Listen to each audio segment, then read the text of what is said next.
Hi, hey. Okay, so I'm live. I'm live. Okay, period. All right, so hey, the Becoming Initiative. Hey, girl, how you doing? I appreciate you checking in. Um, I was so nervous. I'm just gonna be honest with you. Okay, like this is personal growth for me right here. So I said I want to really like try to challenge myself with this technology thing as well as just putting myself out there. And I thought I was going to do a video, but I was like, no, I want to challenge myself further. So let me just do a live recording. So yeah, I appreciate you being here. I appreciate just Ask Ridge, which is my husband. I appreciate him being here, even though he was just in this room helping me with this technology. And and I want to know, I watch your content all the time, girl, but what is your first name? The Becoming Initiative. If you're still watching, let me know your first name because I like to call people by their actual name, not their handle. So type your name in the chat. The Becoming Initiative. Yes, yeah. And it's so crazy because like I talk all the time. I've talked at conferences. Ashley. Okay, Ashley. I talk all the time, like, and it's like, but when it comes down to like interacting real time, especially with people I don't talk to all the time, it is a challenge, especially when it's like broadcast for the world. But yes, Ashley, I appreciate you being here. Thank you for the encouragement. And I hope that this can be an encouragement to other people who deal with any level of anxiety, whether it be just generalized anxiety or social or whatever, to just put yourself out there, especially as we are going into a new year. So Ashley, since you're here and my husband's here too, like I know how you doing, Reggie, but Ashley, how are you doing, girl? How's your holiday so far? Have you prepped for Christmas if you celebrate Christmas? Like all of that.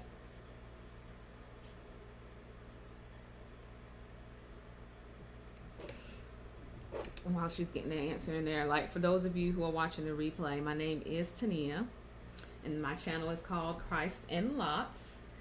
And I talk about my hair journey as well as my faith journey with Christ. But recently, I wanted to implement more practical things on this channel. I actually love a lot of things outside of hair.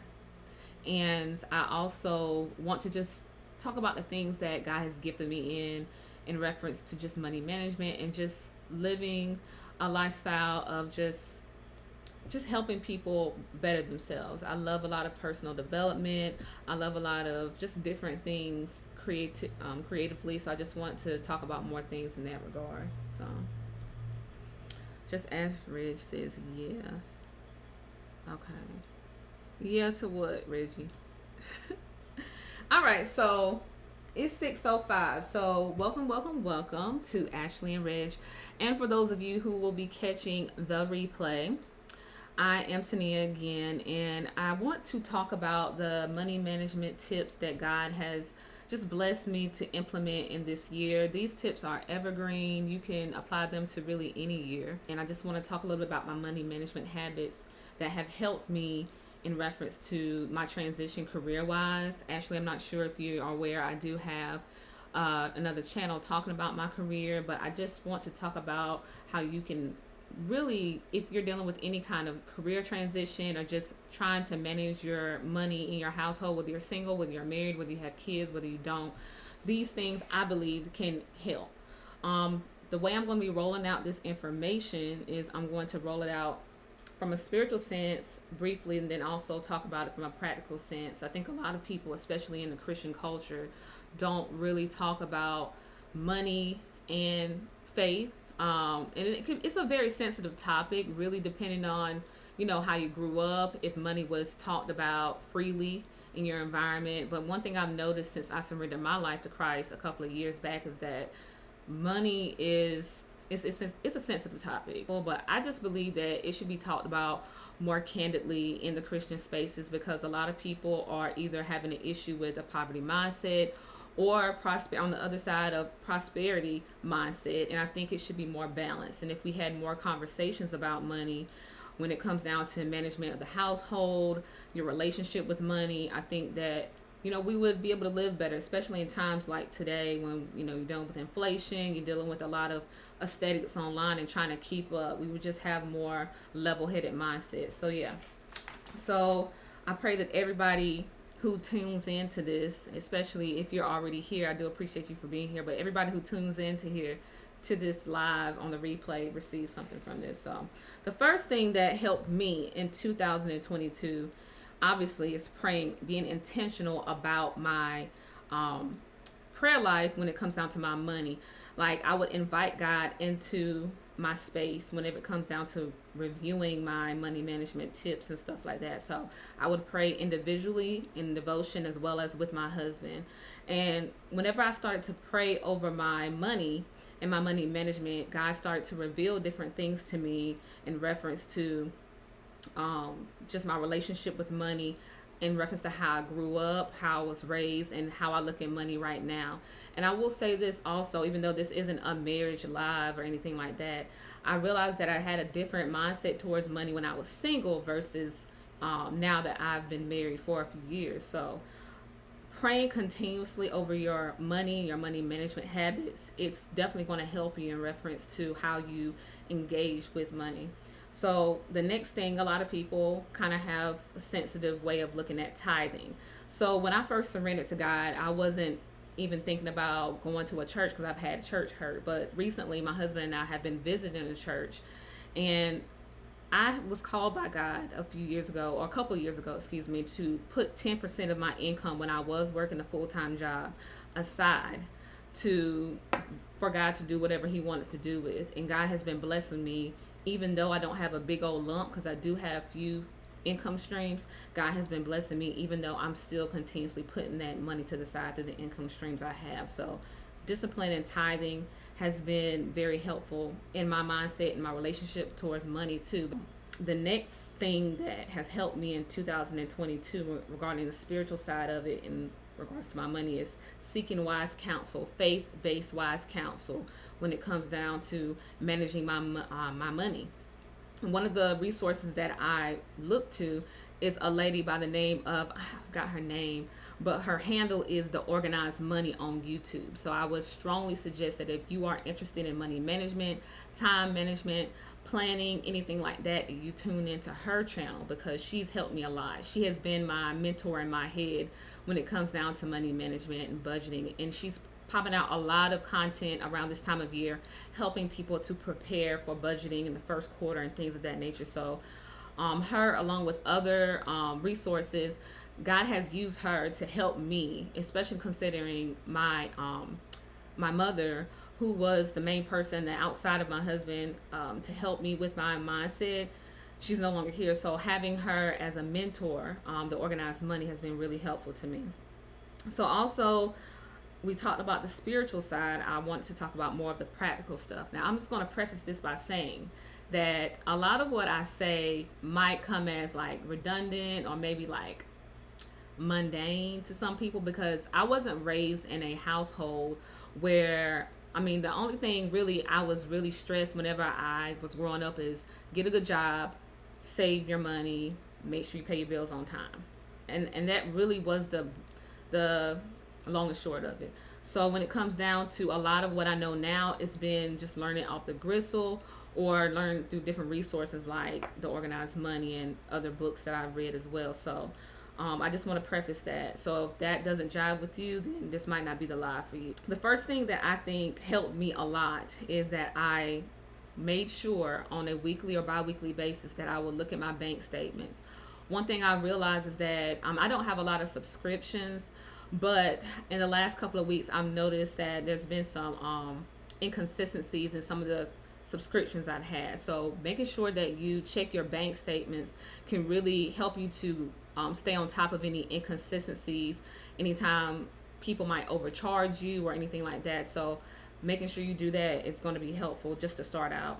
And then also another big thing that I think that a lot of people don't think about, but if you do have accountability and you have resources within a community, is to, if you trust somebody enough to share any level of your finances with them, to have accountability. My husband and I, we have what's called WAMs, which is short for weekly assessment meetings. And in that, we talk about our finances, we talk about our money habits, we talk about maybe any little things that we spent, or things we spent money on in the week. And that really helps us with accountability. One thing I did realize when it comes down to it is my money, I guess, attitude, and the organized money talks about this a lot. And I hate to keep using her, but she's really who I look up to in reference to, because she is, I think she's a pastor. Her and her husband have a church. Like, she talks about the having different money attitudes based on how you were raised. And I realized that my husband and I, we do have different money personalities or attitudes. And I think it's important before you, if you are looking to get into, you're looking to get married, that you think about your personality and towards money, because unfortunately money is one of the leading reasons that a lot of people do who get married end up in divorce, and why the rate is so high is over finances. So even though, like I said, this isn't a marriage live, I think a lot of people that I see, a lot of women specifically, they are interested in getting married. So taking personal accountability and look at how you deal with money is going to be helpful whenever God does open that door for you. So yeah, my husband and I, we're very transparent when it comes down to money. And I don't know, I think that helps me to realize that it's not just about me, it's a partnership. So I do see a lot. Okay, let me see. This is so good, sis. The incoming initiative. Appreciate that. I see R Stack win. Okay. Do any of y'all, do either one of y'all, anybody in the replay, have any questions about anything I just said? I know that was kind of like a mouthful before I make my additional points. And I know in general, like, I might be just, giving off a lot of information. And this might seem oversimplified if you're a person who is kind of, like I said, if you're financially astute and you had a lot of mentorship regarding money coming up, or even, in the last few years, considering the pandemic caused everybody to really become financially savvy. So like I said, a lot of this might be basic to you, but in reference to some additional practical tips that have helped me, besides the WAMs, is I'm very good with graphics. So I created a monthly bill and income key, if that makes sense. Okay, I appreciate it. Yeah, I tried to be organized, because the last live I did was off the cuff. Okay, and even though I'm responding to Ashley, she said no questions. She's just taking some notes. The last live I did was off the cuff, and even though whenever I flow, I still tend to give value, I was like, you know what, let me do my little notes so I can just be a little bit more organized. I do plan to, obviously, in the post edit, to try to give some additional context. But yeah, I made a bill and income key. And essentially what that was is I created a Word document where I just laid out all of the bills, and I color coded it, put the dates and all of that, and put it in a place where my husband and I could see it. Because whenever you have things in front of you, it makes it more in your face at the end of the day. So you can know that, hey, I have this bill, my car note's due on the 5th of the month, 15th of the month, or whatever. But if it's not in your face, you won't be able to kind of curate things around it when it comes down to money management. Some people might be able to do it, but I know me, I need to see things. So when I created that bill, it really helped us to be able to figure out, okay, so we want to go on a date here. We know that this bigger bill is coming out at this time. So let's try to shift out the type of date we do around this date, because we know this bigger bill is coming out at this time. So I would strongly suggest, if you don't have to do a key like I did, with color-coded graphics and stuff like that, but I would strongly suggest writing down. I did hard copy because I like hard copy. I'm a paper and pen type of girl, but you can do it in your phone. But having it where you can see it every day, a layout of all of your bills, a layout of all of your income, if you have one lump of income or if you have different streams, having that out there so you can see it, putting it on a whiteboard, putting it on a piece of paper you put on your refrigerator, whatever you need to do, but being more cognizant of the things that are going down in the month so you can curate your expenses around that. And like I said, I know it seems oversimplified, but a lot of people don't really think about that, because especially if you have it on auto pay, you don't really have to manually go in there and think about it. But at the end of the day, we do spend mindlessly whenever we kind of just don't think about stuff. So the next thing that I did that helped me out, helped my household and me out individually, is we used a cash envelope system. And this kind of goes with the last point. Using the cash envelope system, you see a lot of videos online talking about the cash envelope systems and different ways you can structure different purchases and things like that. So I didn't even know what that was at the beginning of the year. So I knew that to try to do a cash envelope system for every category in the household was going to be overwhelming for me at the end of the I just knew that. So I said, okay, my husband and I said, what category do we kind of tend to overspend like a lot in collectively? And groceries is that category. Eating out is that category. We both are foodies. We love to eat. So whenever we sat down and we tried to figure out a total that would be good for us that we could stick to, but also a total that if we went a little bit over it, it wouldn't put us out. So we chose food and we just stuck with the cash envelope system for food and still spent regularly in other categories because we don't really spend like we don't overspend. That's just not the type of people that we are. I'm not saying there's anything wrong with you if you do overspend. I just think it's more so of a mindset thing. But yeah, so we just attacked the area that we were kind of like more mindless in. So that was with groceries, and we stuck with that, and we would try to keep that also with eating out as well. Because even though since the pandemic started, we didn't eat out as much. Actually, we took a whole year off of eating out in 2020 just because we just didn't want to be bothered with all of that going on. So that obviously helped us out a lot. But we have learned how to eat in more. The things that we do like to eat out, we learn to actually recreate those things at the house, and that inevitably saves you money. So the next thing is, now I know that this next suggestion is going to probably be like, girl, ain't nobody going to do that. Ain't nobody got time for that. But I think it would be helpful if you kept your receipts and scanned them in. And I know that's tedious. I know that requires a lot of time and discipline, but I'm telling you that doing so is going to help you. And let me explain to you how it's helped me. So in 2021, I started, I think my grandmother-in-law suggested this app called Fetch. And I didn't even know what Fetch was. But apparently Fetch is, sis is big online. So Fetch is a money back app. Every receipt you get 25 cents back. So a lot of people are constantly spending throughout the day. So if you spend 4 separate times, that's $1 back. Now a lot of people might be like, girl, first of all, that's cheap. Anybody doing all that? Anybody got time to be scanning receipts and taking pictures of receipts? That's a personal decision. I just know with me, I've gotten pushing $100 back using Fetch. And it's not, you don't just get money back whenever you are scanning your own receipts. You can refer people and you get a whole lump back as well. So you get it back in online gift cards that you can redeem in person or online. And it has so many retailers. So if you are interested in that, I'll leave my link in the description box after this live. But I would strongly suggest, it's not the only cash back app, but it's just the one I feel like is the most seamless. Rakuten is also one that helps you to get money back, but it's strictly when you do online. Fetch is online and in-person purchases. The next thing that I did is what my husband and I both did is whenever we could shop locally, we shopped locally. And this was easier to do whenever we were whenever it was summertime, but now that it's wintertime, it's a little bit harder to do that because certain things aren't in season. Like we would go to the farmer's market and things like that. So I would strongly suggest, not just for money management reasons, but also for if you are interested in, preserving the environment, to shop local. A lot of times, in my opinion, not a lot of times, most time, the produce tastes better. It tastes clearer and cleaner.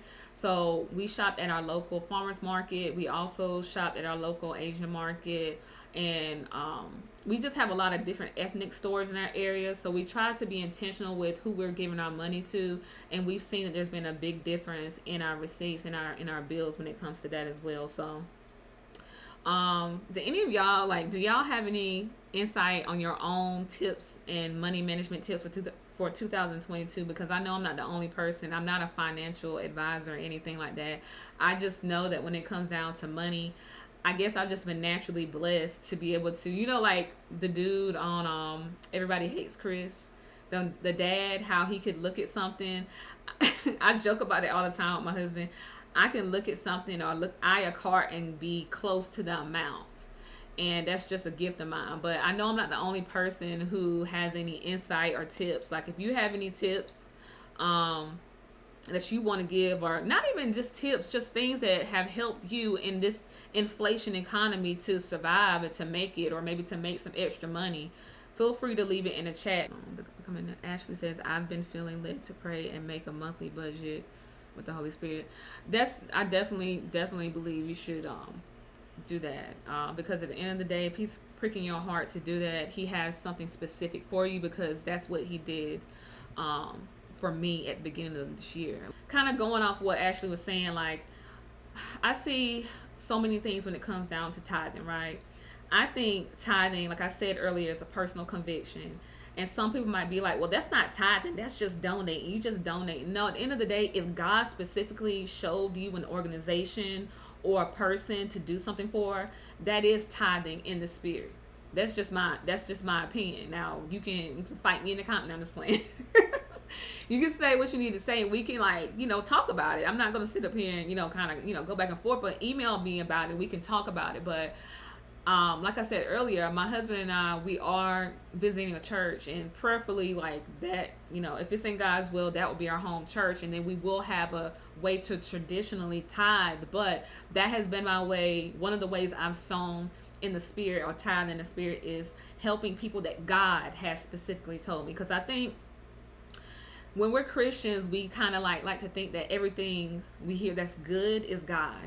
And sometimes we can give thinking we're giving out the kindness of our heart, but it's really from a deeper need, like people pleasing and stuff like that. So it can be very sticky. That's why you have to pray to God and have guidance through the Holy Spirit to understand when God wants you to give and when he wants you to hold back. Because whenever we speak something out in the air, the enemy hears it, and he can play on that need to people please, and he'll set somebody right up there for you to fall right in the trap, and then it could just be a spiral. And I'm speaking from experience, so I just want to throw that out there. But yeah, praying to the Holy Spirit to give you guidance on just your money management and your monthly budget is really helpful, and whatever else he tells you.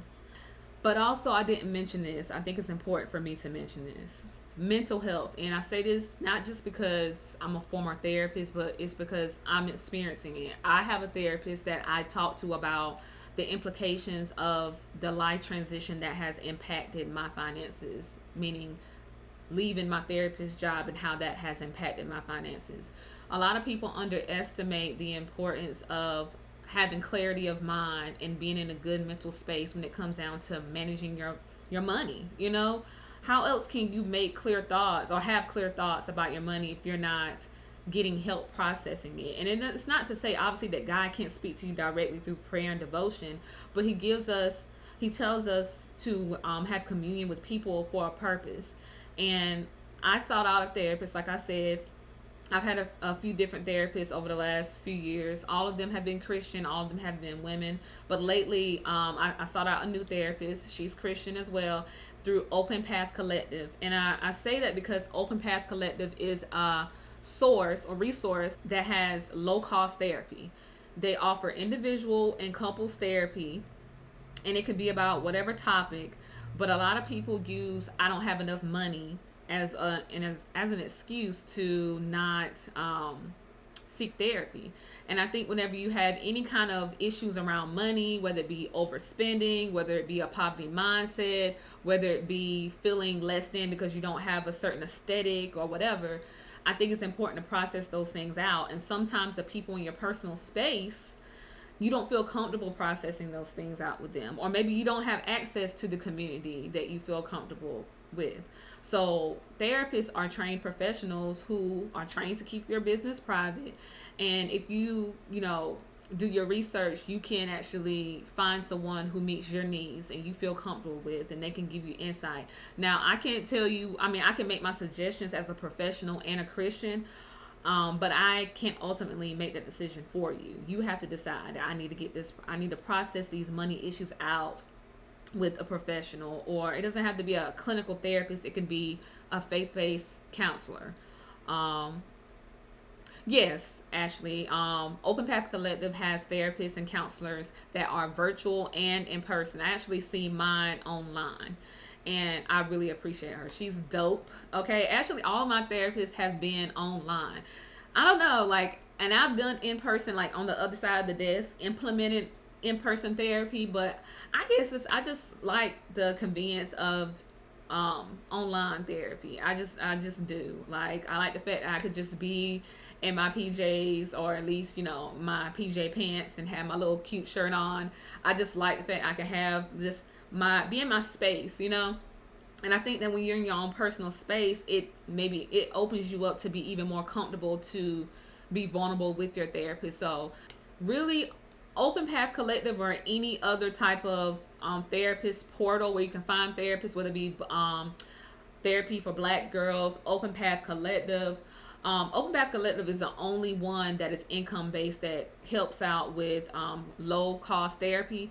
But there are a lot of people offering online therapy so just go on Open Path Collective. I'll leave the link in the description box after this live, and just look up. I think you can do your zip code, you can do in person or online, and I might even do, I'll pray on it, but if God leads me to, I'll do a screen recording of me kind of like pretending to make my own profile, just to show you if that would be helpful.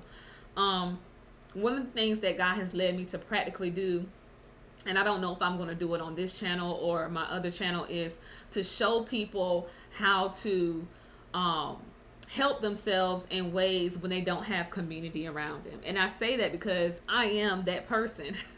I'm that person. I don't necessarily have a lot of people like myself around me, faith-wise or just personality-wise, as far as me being a creative. And having a therapist has helped me so much, especially in this season of my life where finances has been such a big factor. Because in the past, whenever I was working full-time in therapy, like, I was not even thinking about finances as nuanced as I am now. But being an entrepreneur, having to figure out how you're going to manage money in a different perspective, that adds a different layer of stress. And I think a lot of entrepreneurs, if they're being honest with themselves, can acknowledge that you might need some extra help in processing that. So yeah, actually, I'll leave that link in a description box. And if you have any other questions and you want to email me, I'll be more than happy to help you out in reference to navigating. Because I also know this, and I don't want to say this, kind of just as a throw off. I know it can be hard to find a therapist. Okay, as a former therapist, I'm extremely picky. So I know it's hard to find a therapist, even having all of these links and all this stuff. So, it's just one of the things God has called me to do, to be a resource to people, to help people when it comes down to mental health. So while I'm not practicing anymore, if you have any questions about finding a therapist for whatever reason, it doesn't have to be related to issues with money management as far as mental health, but it can be for whatever.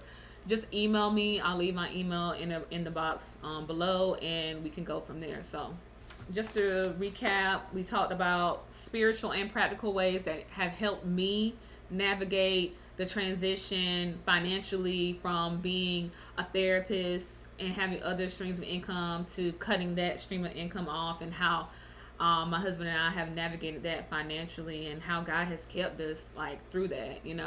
Anytime you go through a very big financial change, I don't care how strong you are, if you're the strong friend or if you're the resource for everybody, you can't tell me that doesn't impact you.